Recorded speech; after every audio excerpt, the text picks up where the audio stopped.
Right then, welcome back to the channel, Stephen Howson, and today I'm not in my office, not at home. I'm actually out here playing rugby today. I'm at a sevens tournament and I've already got injured, but I had to come and sit in and do this video anyway. I've tweaked my hamstring a little bit. I think it's the first time I played rugby in it's either 14 or 15 years. I'm playing at an Army Air Corps sevens tournament, got the Glider Pilot Regiment kit on, 80th anniversary of D-Day. If you're interested in any of that stuff, then check out my Patreon where you'll get the vlog of everything that's going on and what's happened and all that lot. But regardless, today we are here to talk about Jason Wilcox, and we are here to talk about the squad overhaul which he is about to undertake. Now, supposedly United are looking at signing a centre-half, a midfielder and a forward this summer, with other positions being prioritised based on the outgoings and the obviously the profit and sustainability FFP rules that United are subject to.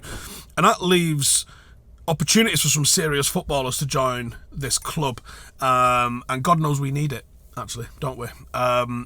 With Wilcox coming in, I think there's some other big names that are clearly coming in into the backroom staff. There is going to be an opportunity for us to get some real intelligent deals done. So I'm going to put myself in Wilcox's shoes a little bit. I'm going to identify some of the names that could be brought into the squad, take a look at some of the players that could be making their way out of the squad, and see who makes the cut. That sound all right to you? Let's get into it.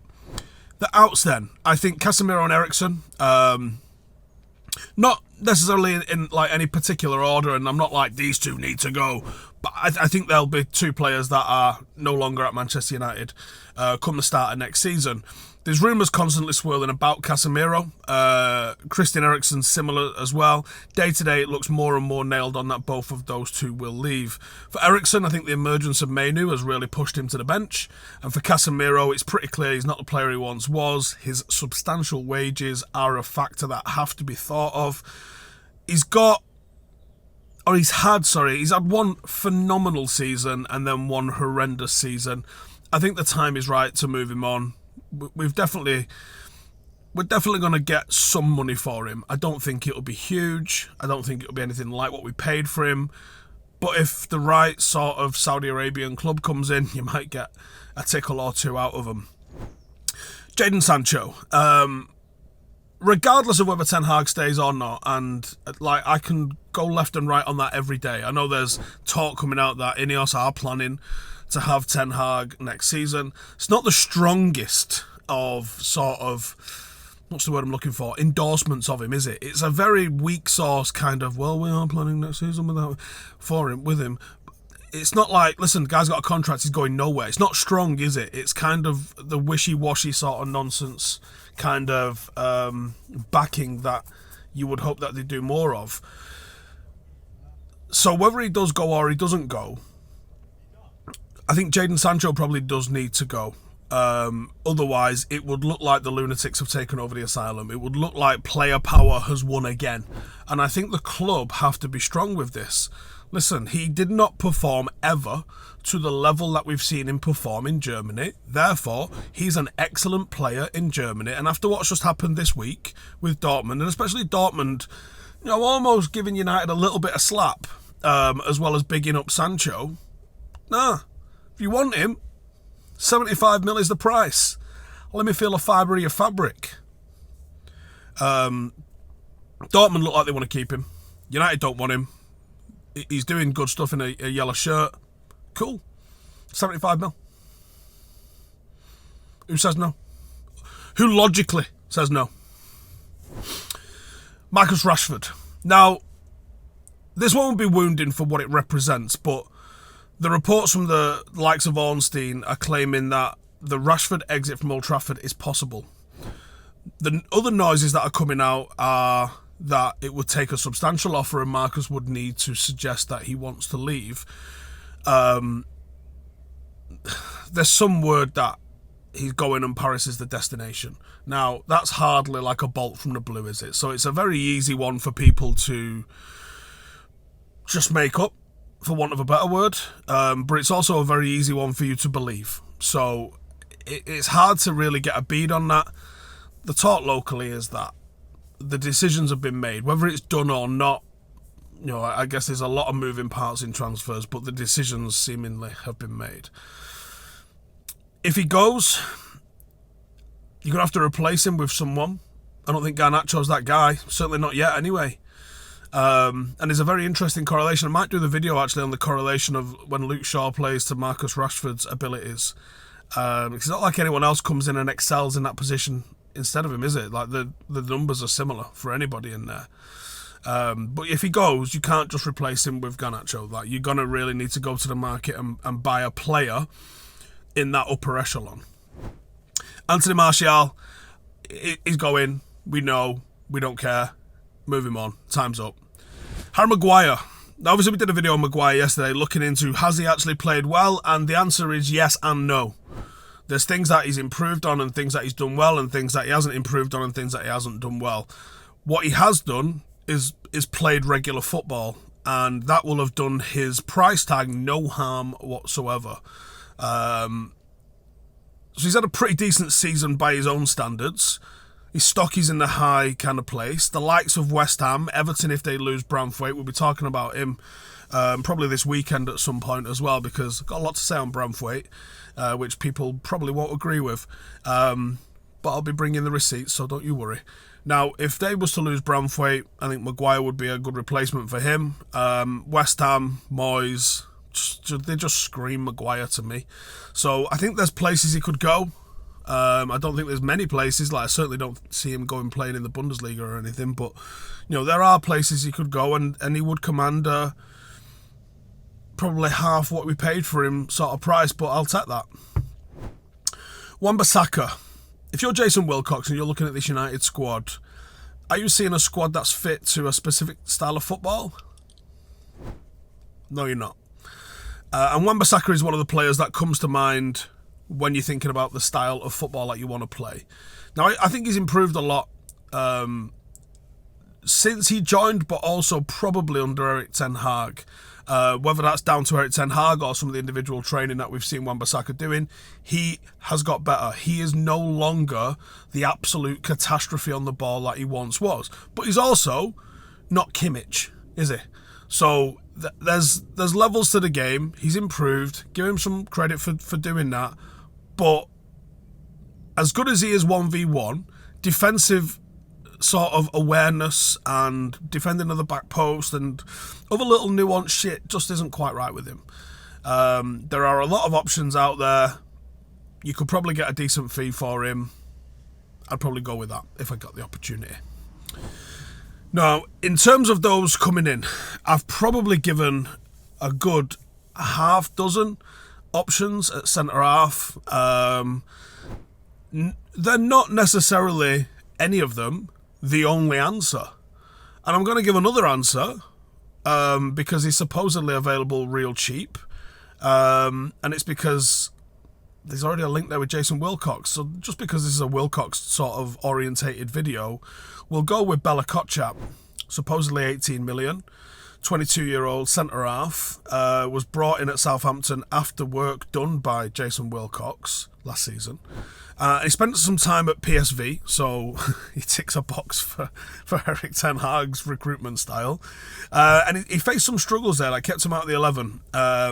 Southampton signed him from Bochum in the summer window last season. He went on to make 28 appearances, and he's looked like a pretty bright spark, actually. Despite them being relegated from the Premier League, he didn't look awful in that team. Now, he's set to leave Southampton this summer, with a consensus being that he's advanced himself beyond where Southampton are. Now, the price tag of it being somewhere in the region of 20 million euros, 80 million pound, that's a pretty good price for a centre-half that's dubbed a big defensive prospect across Europe. So it's probably a price that United would want to do business at, and Wilcox, having experienced both sides of that deal, might really swing something in United's favour. Now, he's not the starting centre-half, though. And this is where people get it wrong. You can't just buy the 5 best centre-halves in world football and ice 3 of them while 2 of them play. You have to have levels of seniority, and there has to be a case of Lisandro Martinez is fit, so he's playing, and I think Antonio Silva could be that guy. And if United are in the market for 2 centre-halves, it will be, I believe, on the basis of one obvious first choice and one obvious backup to the first choice and Lisandro Martinez. Antonio Silva is a top prospect coming through at Benfica. You can see the quality oozing out of him as soon as he steps onto a pitch, and there is real quality in Antonio Silva. He's also the profile of player that comes in and instantly starts for us. I mean, going back to the Jared Branthwaite wibble that's been all over social media this week, who's better than all your centre-halves that are playing right now? Yes, that's not a high bar, mate. And same there with Antonio Silva. Is it a high bar that he's easily going to be starting for United? Not really. But if you've got both of those, you've got Bella Kotchap and you've got Antonio Silva, that would put United's defence on a real strong footing, I think. Probably keep hold of someone like a Lindelof as a backup if you did let Maguire go. Obviously, you've got Martinez. I don't know what's going on with Johnny Evans. But if you could find another Johnny Evans-esque signing, that'll just be happily like 4th or 5th choice. Don't think that'd be a bad idea, to be honest with you. Next in, another player that we've mentioned quite a lot on the channel, actually, and rightly so, Rooney Bardagli. And obviously Copenhagen. We saw him up close in Europe this year. He's very direct, very quick, hungry, sort of tenacious little fucker. Ready to leap up the ladder in professional football. And I think he's cheap as well because the Danish league doesn't seem to command mad prices. And I don't actually think it's a real genuine reflection of quite how good he is. 7 goals in 23. He's not having anyone going, wow, yeah, let's get that. But I think he's done a lot better, you know, than people are suggesting. He's already played Champions League football, scoring against us at only 18 years of age. His market value is going up.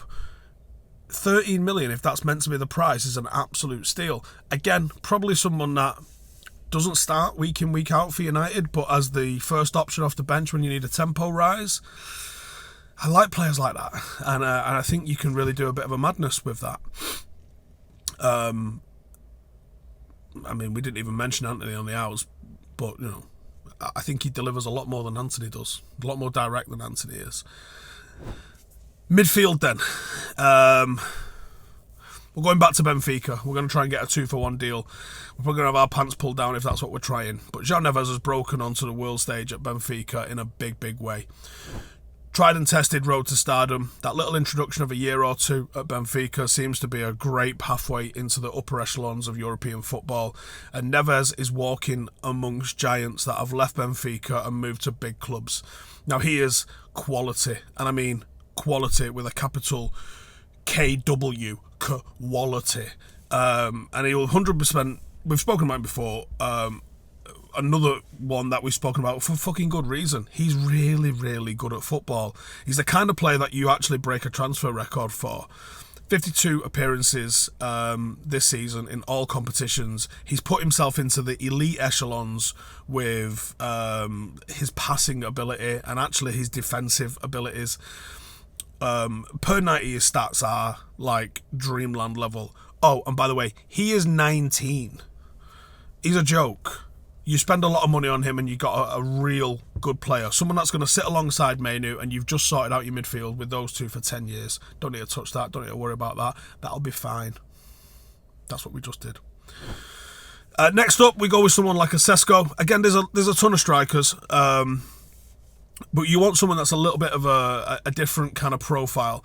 And Sesko, somewhere in the region of 42 million.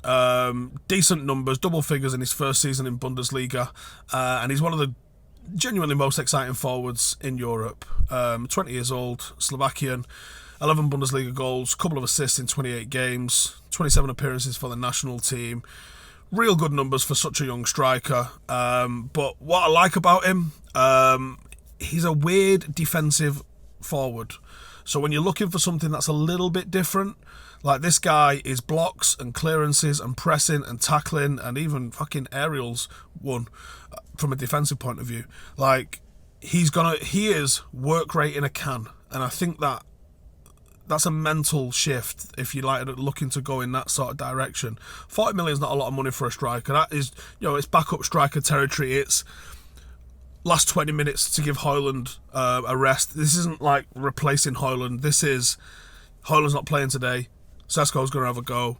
Like, if you look at some of the best teams, it's not the same 11 week in, week out. It really isn't.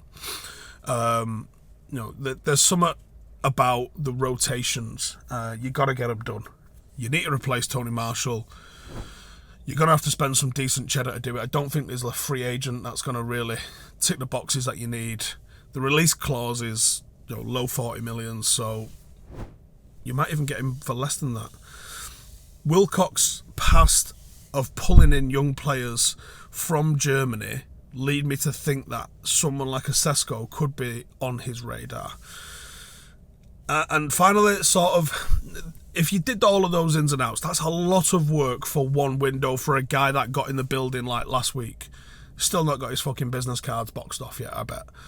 But if you did all of those ins and outs, that'd be absolutely massive for United. And I don't think you can underestimate how much those 5 players would completely change the makeup of Manchester United. You're looking at least 2 of them going straight into the starting 11, and the others probably getting 25 to 30 games a season. Even Bella Kotchap, when you look at like how many games Johnny Evans has played this year, it could happen. And with the players that you're going to see leaving as well, the funds that you would recoup if you did sell Rashford and Sancho and Casemiro, because it's not just the transfer fees, it's the wages that you free up as well with the likes of Casemiro. Wilcox could start life real nice at United by having a big kind of culture shift like that. But I think there's a very exciting prospect in front of Manchester United right now. And I like what I am seeing and what I'm hearing out of the likes of Wilcox. Let me know, out of all of those, any that stand out in a good or a bad sense to you? And I'll catch you lot in the next one. Laters. Hey, thank you for watching the video. If you are new around these parts, then don't forget to subscribe. My channel is proudly supported by my community on Patreon. If you'd like to get a little bit of extra content, a Discord group, meetups, 5-a-side games, weekly podcasts, behind the scenes, and even an occasional bit of transfer news as and when I get it, then for the price of a pint, you can show your appreciation for the content that we make and get some goodies for doing so as well. Check the link in the description or click the button right here. You'll also find all of my socials here too if you want to follow me on any of those platforms. Nice one.